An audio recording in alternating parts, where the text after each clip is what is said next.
Hello students, in today's video I will be posting a few important questions for those who are preparing for PUC supplementary examination.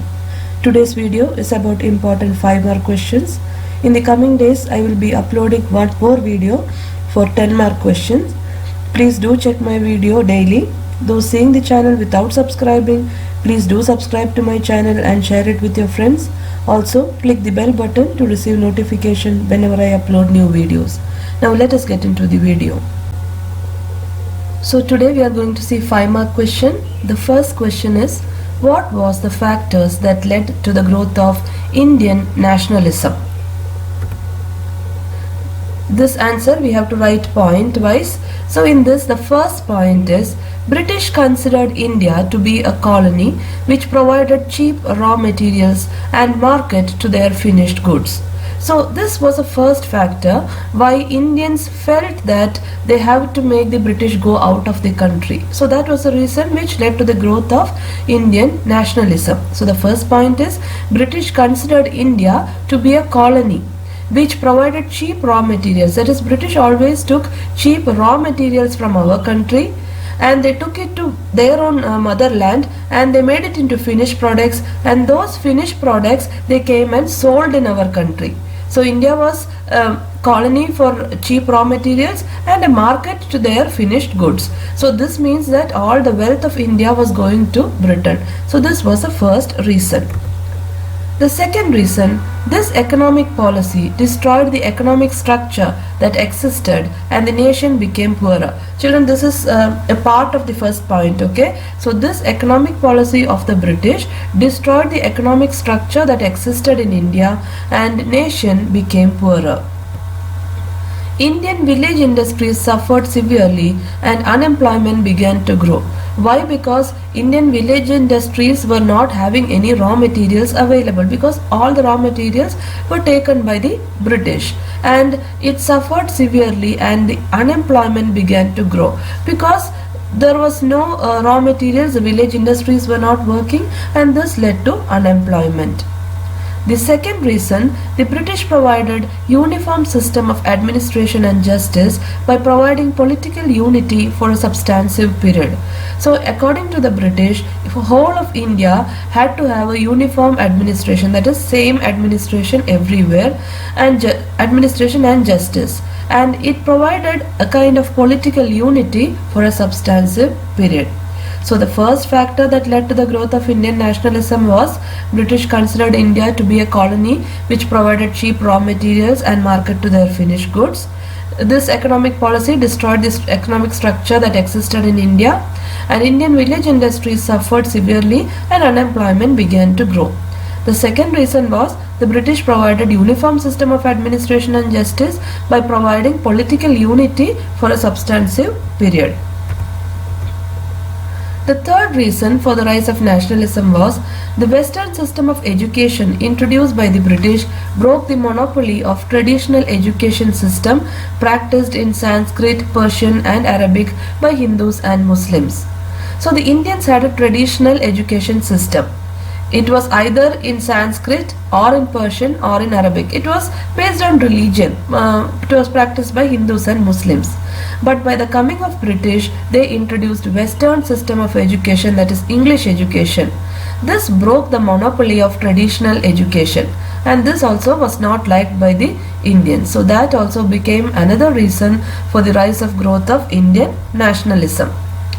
The fourth reason was, the British considered themselves to be racially superior to the Indians, and they discriminated and degraded the Indians. So this was a very upsetting factor, that is, British considered themselves as superior race and they considered Indians as inferior race, and they discriminated and degraded and insulted Indians in many situations.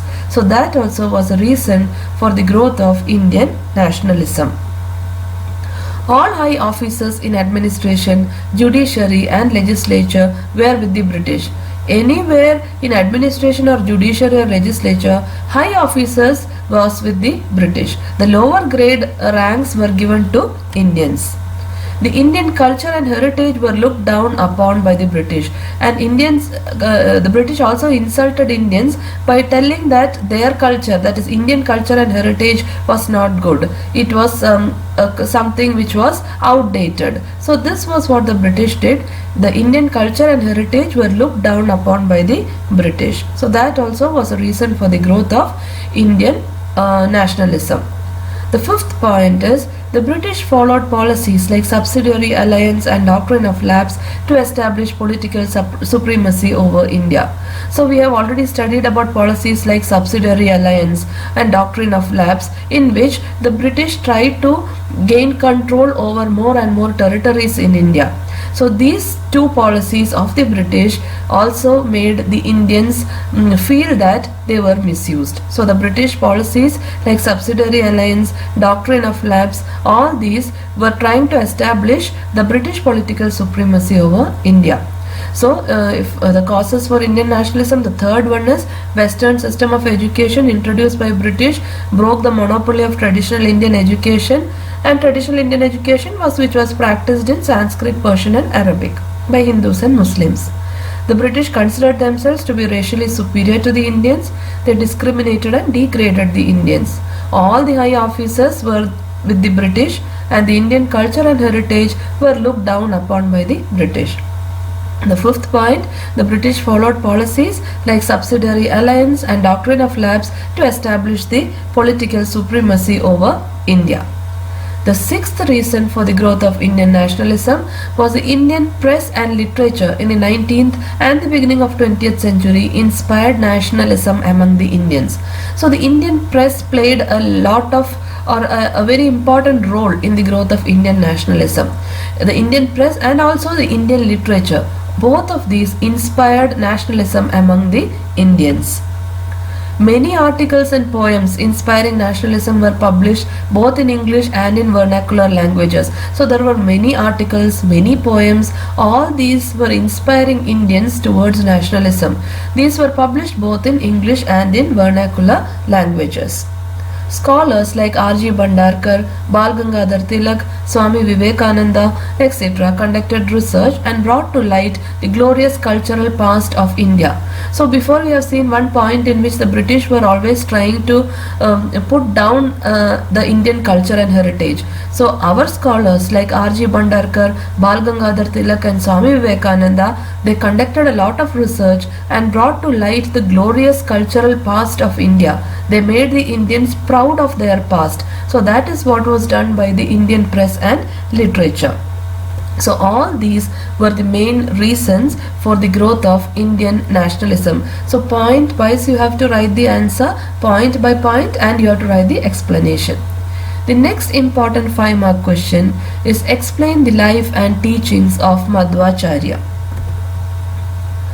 So this question is about a particular personality. So you first, and the question is in two parts, that is explain the life and teachings. So first let us see about the life of Madhvacharya.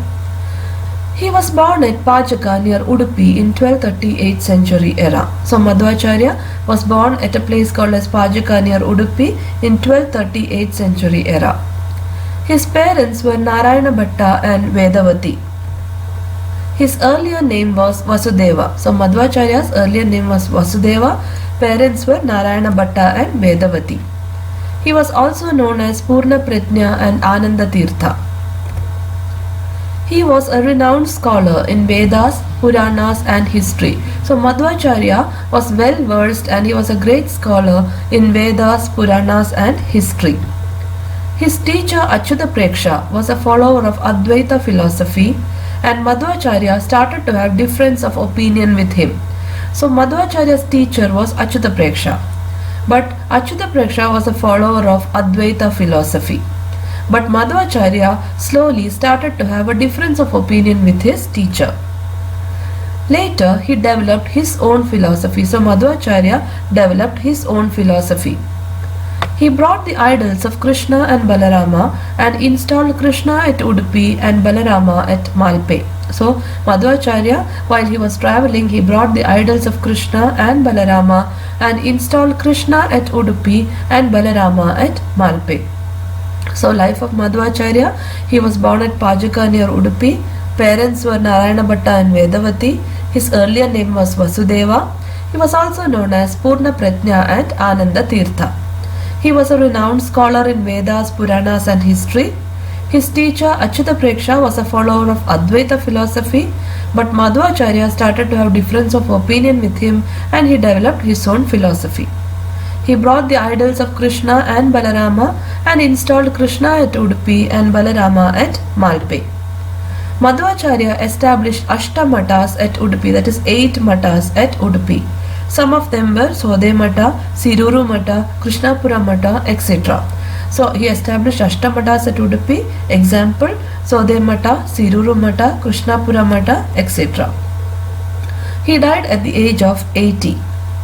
And his important books are Gita Bhashya, Brahma Sutra, Anubhashya, etc. So the important books of Madhvacharya are Gita Bhashya, Brahma Sutra, Anubhashya, etc.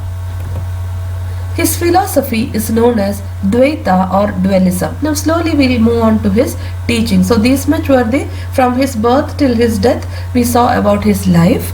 Now the next part of the question is the teachings. His philosophy is known as Dvaita or dualism. According to him, there are 3 entities. In this world, there are 3 entities, that is matter, Jada, soul, Atma, and God, Paramatma. According to Madhvacharya, there are 3 entities, matter, soul, and God, that is Jada, Atma, and Paramatma. God is independent and the soul and matter are dependent on him. So according to him, God is independent and soul and matter, that is Atma and Jada, are dependent on God. Individual soul and God are 2 different entities and hence his philosophy was called as Dvaita. The Madhvacharya's teaching said that individual soul and God are 2 different entities and hence his philosophy was called as Dvaita or dualism. He recognized 5 fundamental differences between the soul, matter and God. He said that soul and God cannot merge with one another. Soul and God are 2 different entities, so they cannot merge with one another. Matter does not merge with God. Soul does not merge with another soul. One soul cannot merge with another soul. Matter does not merge with soul. And matter does not merge with another matter. So these were the 5 fundamental differences between soul, matter and God said by Madhvacharya. So Madhvacharya died at the age of 80. His important books were Gita Bhashya, Brahma Sutra and Anubhashya. His philosophy is known as Dvaita or dualism. According to Madhvacharya, there are 3 entities, that is matter, soul and God, Jada, Atma, Paramatma. God is independent and soul and matter are dependent on God. Individual soul and God are 2 different entities, hence his philosophy was called as Dvaita philosophy.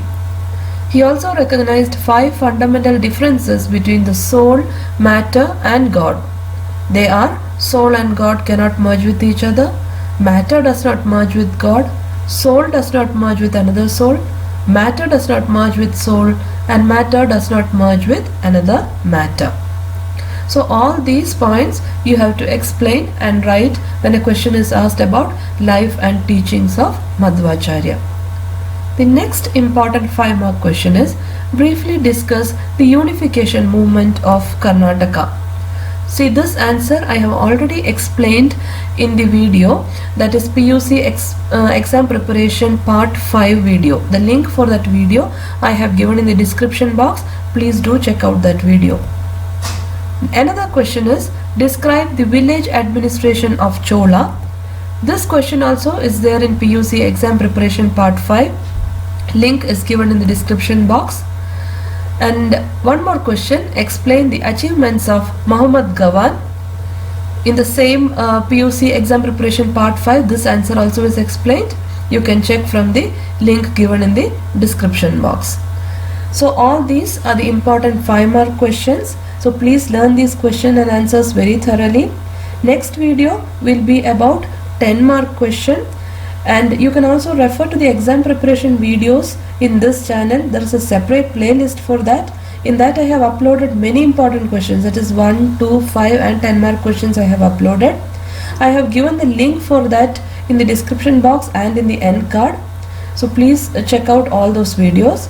Please do like, share and subscribe to my channel. I hope to see you all soon in the next video. Thank you for watching.